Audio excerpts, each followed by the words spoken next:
Welcome, everybody, to the Across the Sky podcast, our Lee Enterprises National Weather Podcast for you. As we do every week, we have our all-star cast of meteorologists, except for one who's coming soon. All across the country, we have Matt Hollander in the Midwest. We have Kirsten Lang in Tulsa. Sean Sublett should be joining us for the second half of this podcast.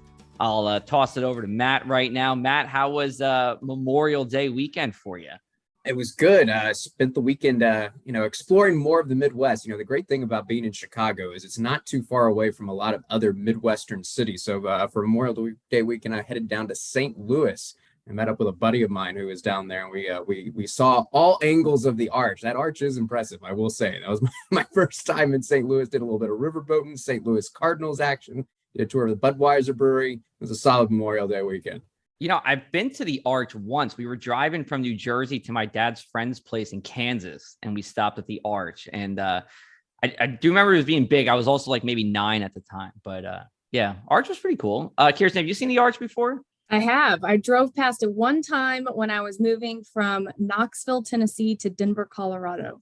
And that's about it. I just saw it from the highway, but only time. No, Memorial Day was good here in Tulsa too. It wasn't too cold. Last year it was 60s and raining, and this year it was about 87 degrees and sunny. So I took the kids and we hit up the pool, and it was fun. We had a good time. So no complaints. Cool. Yeah, it's kind of the same for us here in Jersey, and that's going to segue into our podcast guest here, JMJ Missions, based in Jersey. Last year's Memorial Day weekend was almost horrible. The only thing that saved it was Monday, which was about sunny and 70, but from Friday night until Sunday night, it was rainy, it was windy, there was coastal flooding. I think there were even power outages.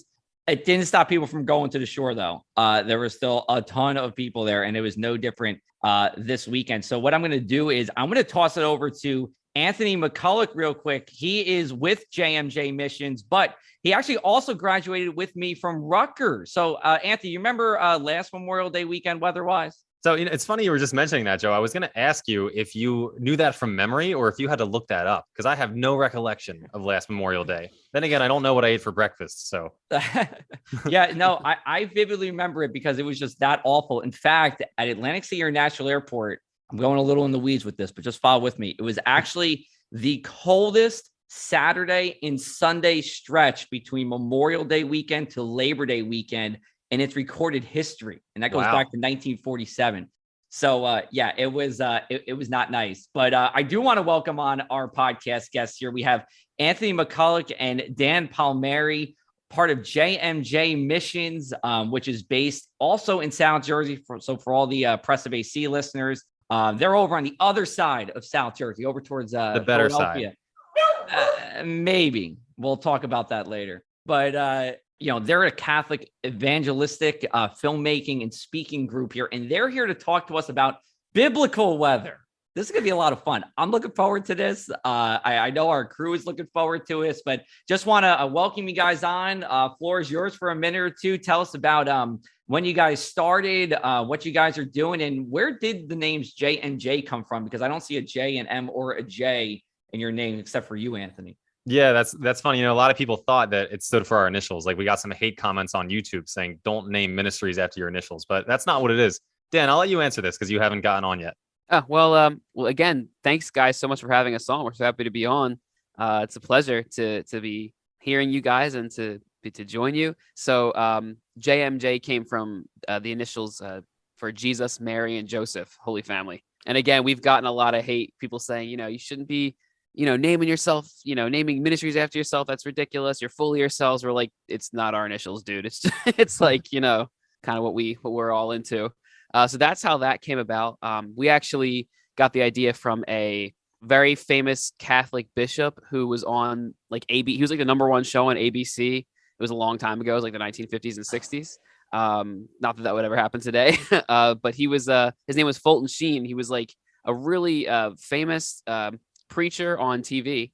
And he like reached like millions of people through internet, or not through internet, my goodness, through radio and through TV. So we're thinking, why don't we try to reach as many people as we can with that positive message encouraging message using what we have today, which is so much more than in the 50s and 60s. So we kind of do things.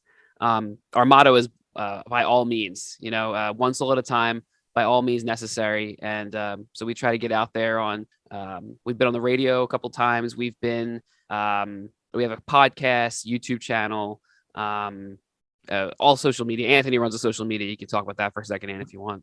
Yeah, sure. I mean, I've run the Instagram and the TikTok, and the YouTube we kind of all collaborate on, but the YouTube is like in a little bit of a hiatus right now. So our TikTok and Instagram is doing pretty well. Gotcha. I love the TikToks. Oh yeah, me too. And one thing I think Dan forgot to mention is that Fulton Sheen, when he would be on TV for millions of people, he would write in the corner JMJ, and that stood for Jesus, Mary, and Joseph. So it was always in the corner of his chalkboard. And actually, Joe, I used to write it on my exams at Rutgers. I would put it in the corner up the top. And then like a lot of like the Ukrainian calculus professors would like ask me what that meant. And I was like, oh, it means Jesus, Mary, and Joseph. And they would just go, oh, cool. Yeah, it might work for the Ukrainian professors, right? That's true. Yeah, the Calc 2 professors. Yeah. So Anthony, I want to ask you, and then we're gonna start. Let's start diving into some of our biblical weather events here. We did graduate. You were a year older than me from Rutgers with a meteorology degree. What was your favorite moment at Rutgers besides winning the foam hockey championship with me? That's, Joe, that was my favorite moment at Rutgers. Was it? Okay. The foam, that was intense. We took that seriously. I still have the t-shirt.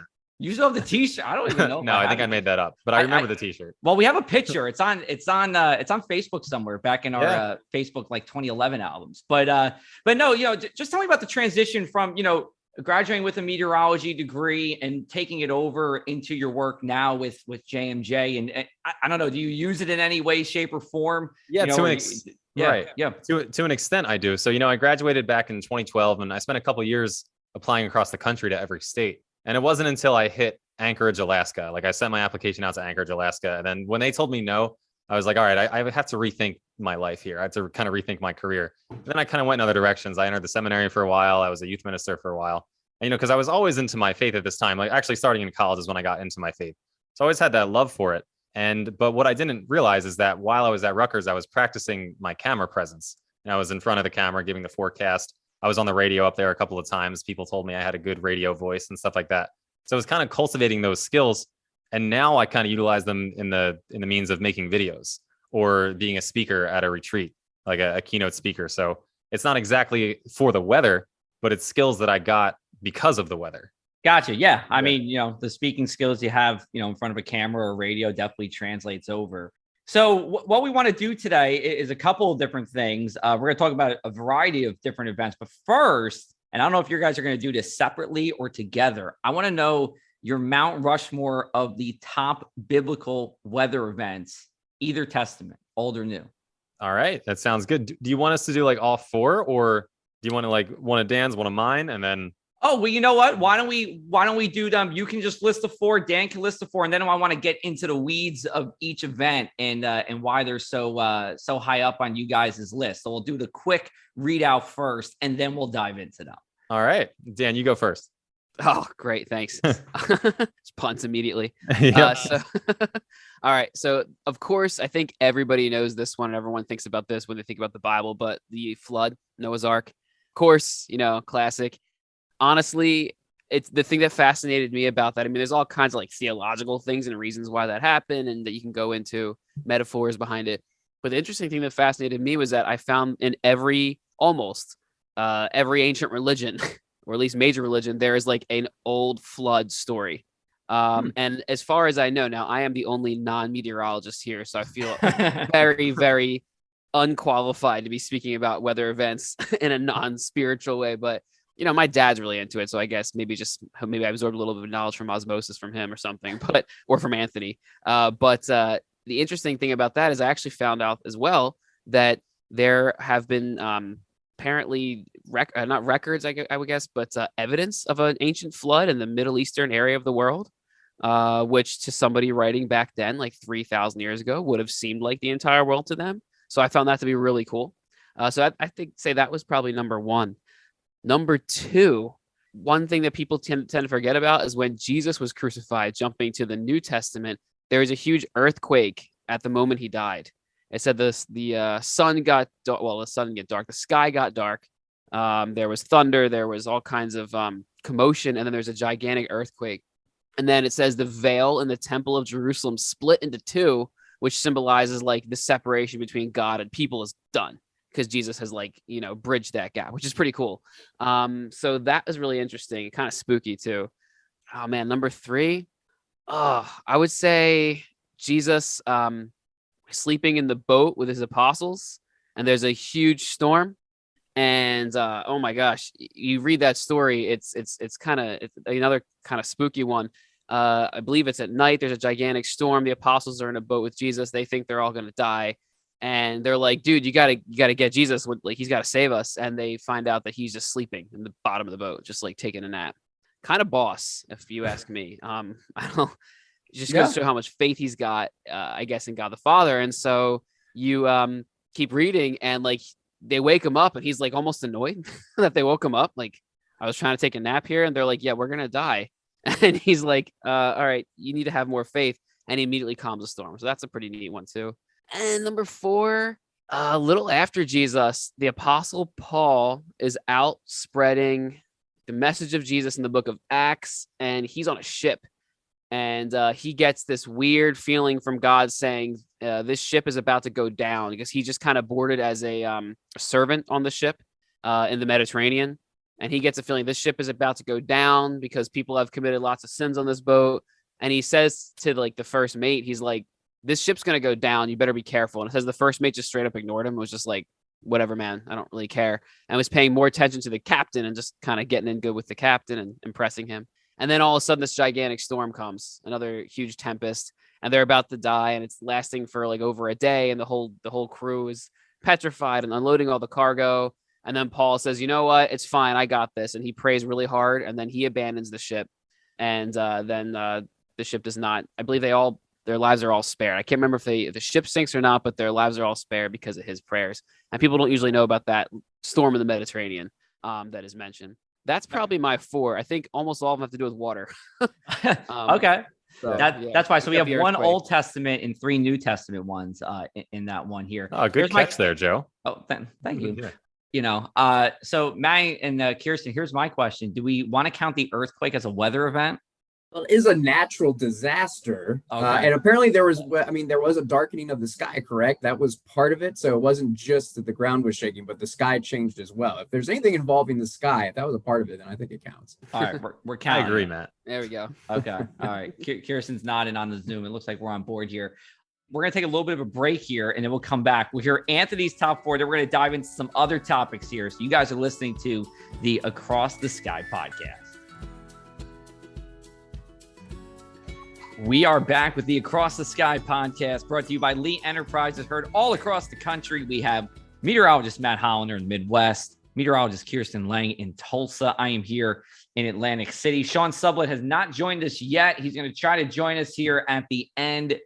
Well, I'm having a good time, at least. I think we all are, talking about biblical weather here. So we have Anthony McCulloch, Dan Palmieri from JMJ Missions, based here in Jersey. We're doing Mount Rushmores of top biblical weather events. So Dan had 1 Old Testament, 3 New Testaments. We'll see if Anthony has the same blend. Anthony, all you, my man. All right. Well, first I want to say, Dan, that was a good 4. I never even knew the story of Paul with the ship. That never heard that before in my life. So that was awesome. But my top 4, it's funny. I actually wrote 5 because I knew that Dan was probably going to write Noah's Ark. Well, we can have the same one if you want. So, but I crossed it off. So okay, all Noah's Ark, so I crossed it off. I beat him to it fair and square. That's true. Yeah, it's too mainstream, I think. No pun intended. I understand. You're like a hipster. You're like exactly. Yeah. You know me well. All right. So my number 1 is, I don't know if you guys know the story of Job, but Job was this dude who had everything. He had a big family, he had a lot of cattle, and he was very close to God. And, Satan goes up to God and says, your servant Job is only good because he has everything. So God's like, this is a good point. So God allows Satan to kind of inflict suffering on him, and he loses everything. But the way that he lost everything was through a couple weather events. So he had a bunch of sheep, all kinds of animals out there on the farm, and just lightning just took him out. Like there were just a bunch of lightning strikes, just zapped all of his sheep, and his sheep were dead. And then he still had his family, but God sent like a huge windstorm. And I think it says in scripture that it like I forget what word it uses, but it basically hit all four corners of the house at the same time.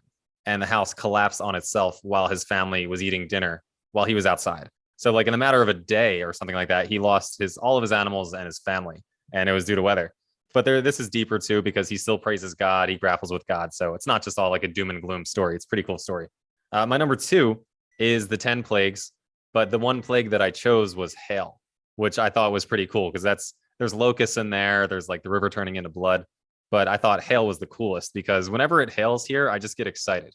It's very rare. It's probably like maybe once every 3 years. I was going to say, it doesn't happen too often for us. Matt and Kirsten have different stories, but that's true. You guys probably get some really big hail. Yeah, we get like little like pea-sized hail. Although we did actually have an 1.5-inch sized hail somewhere in South Jersey this month, but that's this month. I missed that. Yeah, it was this month. Geez, I can't remember exactly where, but anyway, go ahead. Yeah, I missed that. Rare. So I thought the hail was awesome, and then I would listen to some of your podcasts earlier, and I think there's someone on your team that studies how people react to weather. Yeah. So is that true? Yeah. Yeah, we did that as one of our podcast episodes. I believe it was 2 back. Yeah. And the reason I bring that up is because, like Moses warned them. They're like, it's going to hail. And they were like, yeah, whatever. And then boom, it hailed. And everyone who was outside in the hailstorm died. So the next one, my number 3, is Pentecost. So at Pentecost, that's when, Jesus ascended into heaven on Ascension Thursday. He says that his advocate is going to come soon. So he's going to send his advocate. Of course, that's the Holy Spirit.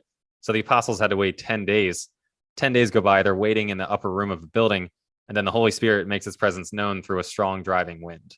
So I don't know if you know that feeling, like when the windows are open in the house and there's just a huge gust of wind and like there's papers going all over the place. That's kind of what the apostles experienced.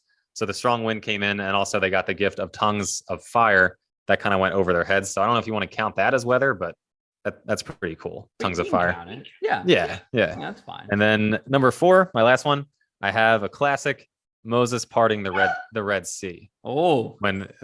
During his exodus from Egypt, and that one's self-explanatory. That is. I mean, hold on there. Is that a weather event, or is that Moses just doing some pretty cool stuff? See, I'll let the meteorologist answer, but before I was thinking that, but then I was thinking of like hurricanes, because the hurricanes, we have to take into account the ocean temperature. So that's not, I know this wasn't a hurricane, but that's my weak attempt. But I'd like to see what the meteorologists think about that.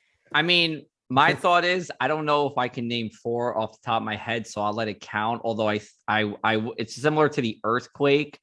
The earthquake did have the darkening sky to go with it. I like you, Anthony, so I'll let it slide. How about that? I appreciate it, Joe. Yeah.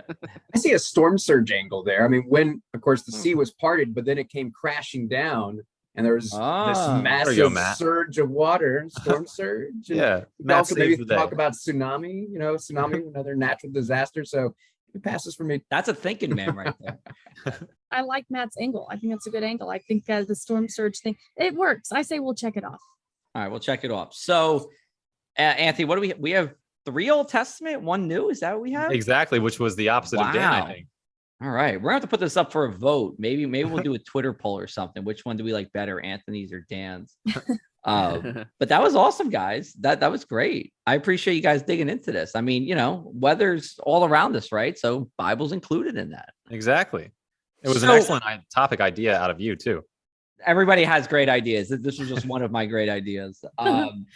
But so I had a couple that I wanted to toss your way, and they all have to relate with Revelation, because I'm thinking, there's a lot of what's the word I'm looking for, like apocalyptic kind of stuff that happens here. So, there's 2 verses that I thought were applicable here. One was Revelation 16, and then verses 8 and 9, and it's a little long, so I'll kind of paraphrase here and pick out some points. But the 4th angel poured out his bowl on the sun, and it was allowed to scorch people with fire. They were scorched by the fierce heat, and they cursed the name of God who had power over these plagues.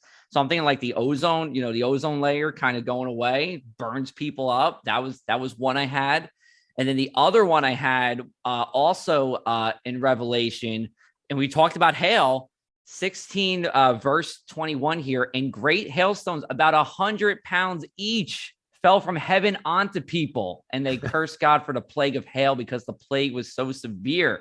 How about 100-pound hailstone? That is bigger than New Jersey hail for sure. That is definitely big. That might be Oklahoma hail. Is that what they get out in Tulsa, out there in Tulsa, Kirsten? It's close. It's close, but not quite. Okay. All right. So those are just my 2 cents. I don't know if you guys have any reaction towards that, but that was that was what I had in mind as I was researching. Those are good. I like Revelation. I don't understand it very well, but I think those are 2 great choices. Gotcha. It's funny, if Anthony did understand it, he'd be like pretty much telling everybody he's Jesus himself. It's funny because a lot of theologians will say that like we don't even know what Revelation means, and we won't know until it starts to happen, fully. We have bits and pieces of what it means, but very interesting. I actually had a question for you guys. Ooh. That I want to throw back at you. Okay. The idea of a gigantic flood or maybe a hurricane that's strong enough to whip the sea up into a frenzy. Are these possible events, like theoretically speaking, in a meteorological sense, if I'm saying that correctly? You got it. Or do we have to chalk it up as just a straight miracle? I'll turn it over to Matt and Kirsten on that one.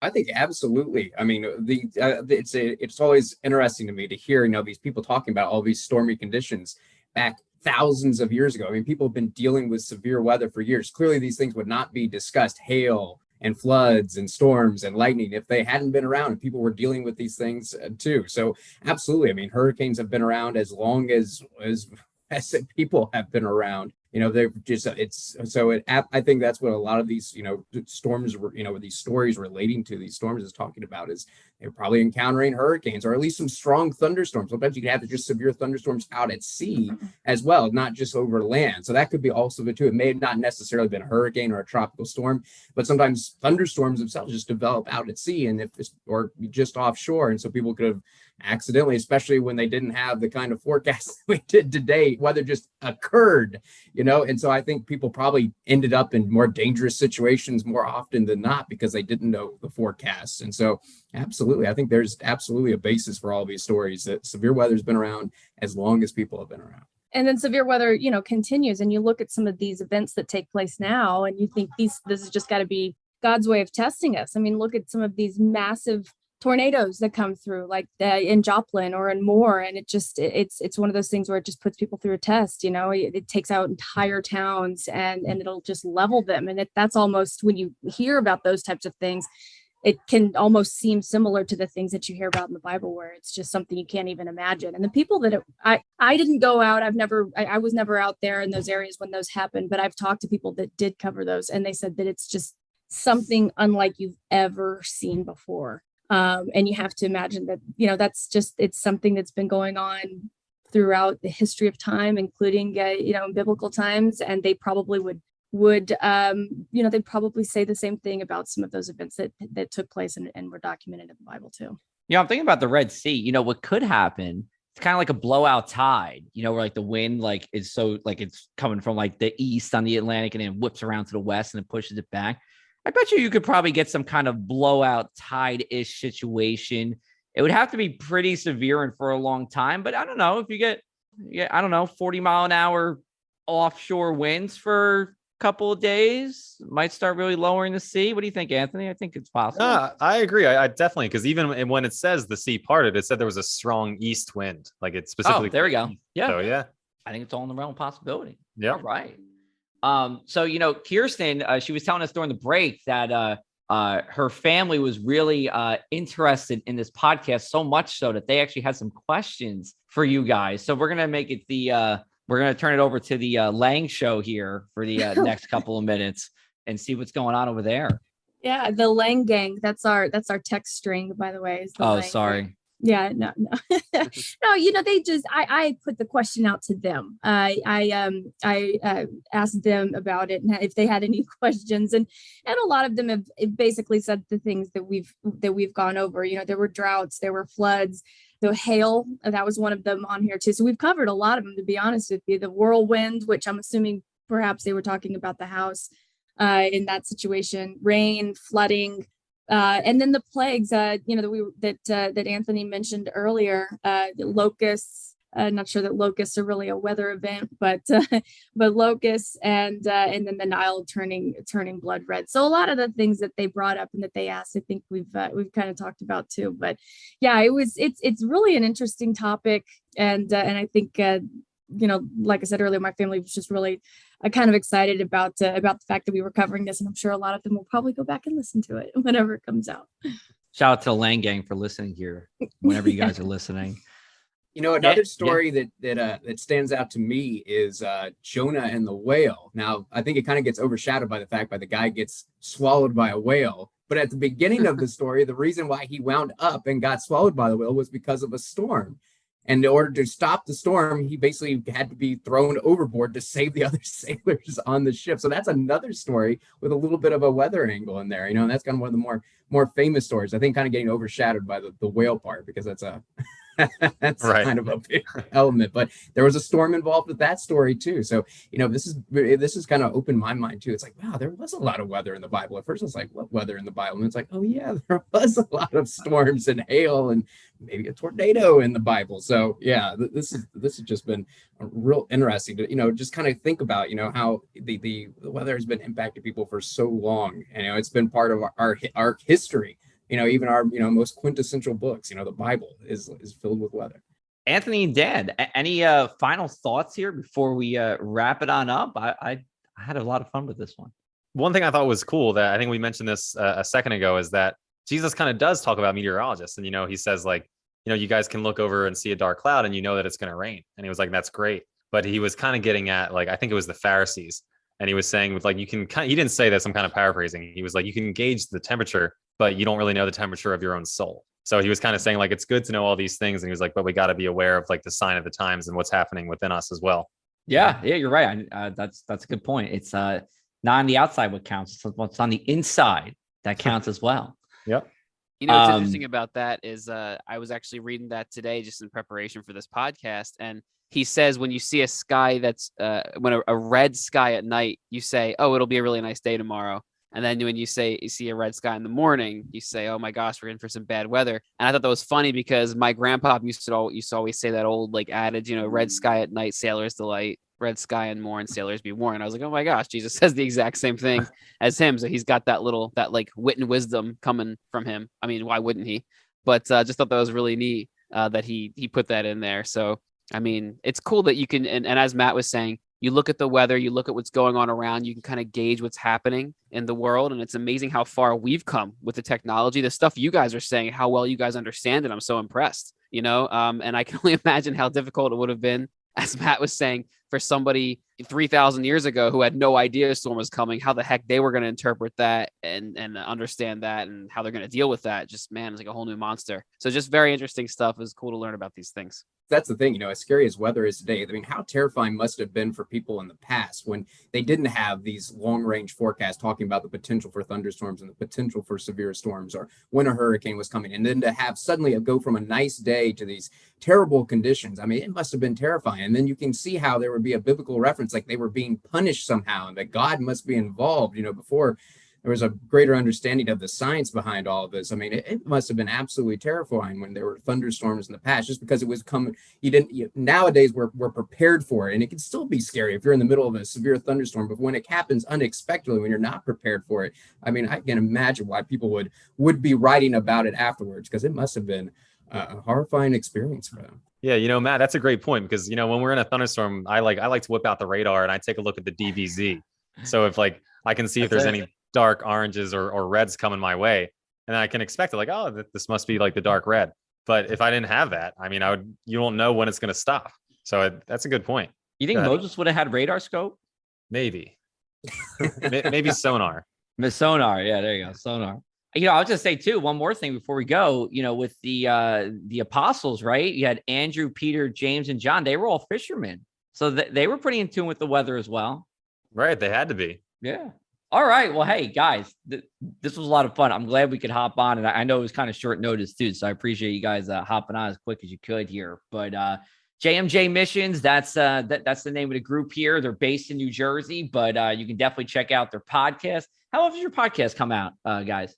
Twice a month. So bi-weekly. Yep. Okay. Mm-hmm. So we got bi-weekly podcasts. You can find that wherever you get your pods. They're also on TikTok and Instagram. I think it's just at JMJ Missions, right, guys? Mm-hmm. Yeah, exactly. Just at JMJ. And Anthony, Dan, big fan of the pod. So it's great to have you guys on here. And we appreciate the time. Yeah, thanks so much, Joe. This was awesome. It was a lot of fun. And Matt and Kirsten, it was nice meeting you guys too. Hey, likewise. It's very interesting. Yeah, thanks, guys. Great meeting you, and awesome to be on here. We're gonna take a quick break. We'll come back. We'll recap, and we'll send you guys on out of here. This is the Across the Sky podcast.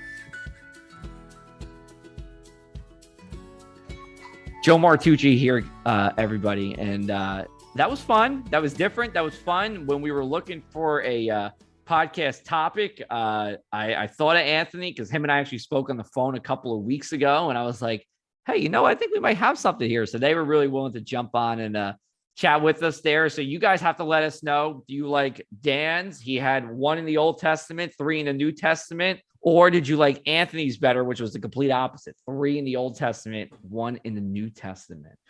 Matt, Kirsten, what'd you guys think?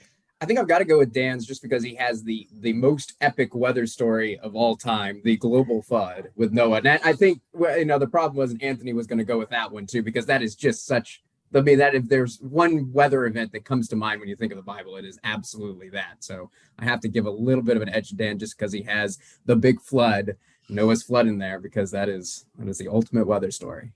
See, and I'm gonna go with Anthony because he kind of pulled some stuff out that we hadn't heard of, right? Or that I hadn't heard of. True. There may be a lot of people that had, but the